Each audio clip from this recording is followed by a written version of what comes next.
দক্ষিণ জেলা নেশামুক্ত premium league football খেলার আজ ছিল ফাইনাল ম্যাচ।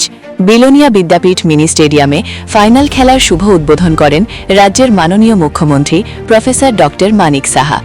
এছাড়া অন্যান্যদের মধ্যে উপস্থিত ছিলেন সমবায় দপ্তরের মাননীয় মন্ত্রী শুক্লাচরণ নোয়াতিয়া, জেলা পরিষদের সভাধিপতি দীপক দত্ত, জেলা শাসক সাজ্জাদ পি, জেলা পুলিশ সুপার মৌর্য কৃষ্ণচন্দ্র প্রমুখ। সাতচাঁদ সার্ক এবং স্টার 11 ঋষ্যমুখ এই দুইটি দলের মধ্যে আজ ফাইনাল খেলা অনুষ্ঠিত হয়।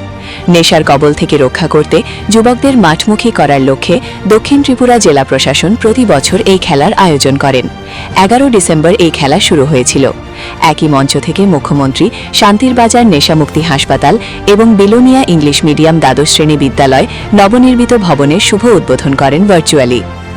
Bureau report, Tripura bulletin.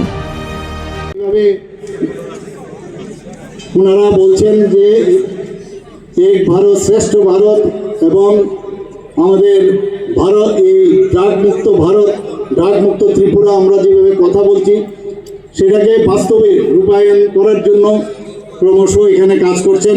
আমি ডিস্ট্রিক্ট অ্যাডমিনিস্ট্রেশন সাউথ ত্রিপুরার উদ্যোগে এই ধরনের যে প্রোগ্রাম এখানে ওনারা করেছেন তার জন্য ওনাদেরকে আমি সাধুবাদ দেব, ডিএম মাননীয় সম্মানিত ডিএম এবং ওনার পুরো টিমকে।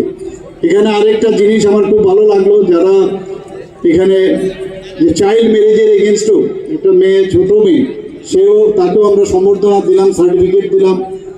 এর আগেও আমরা জানি যে সাউথ ডিস্ট্রিক্টে এই ধরনের যে উদ্যোগ ওনারা অনেক সময় নিয়েছেন এবং এটা আমাদের নিড অফ দ্য আওয়ার। এগুলো নিয়ে আমাদের মানে যত চর্চা, বিভিন্ন বিষয়ে আমরা কথাবার্তা বলি, কিন্তু এই বিষয় নিয়ে গিয়ে আমাদের কিন্তু আরও বেশি করে আমাদের আরও বেশি প্রচার করা উচিত এবং যত বেশি অ্যাওয়ারনেস হবে তত বেশি।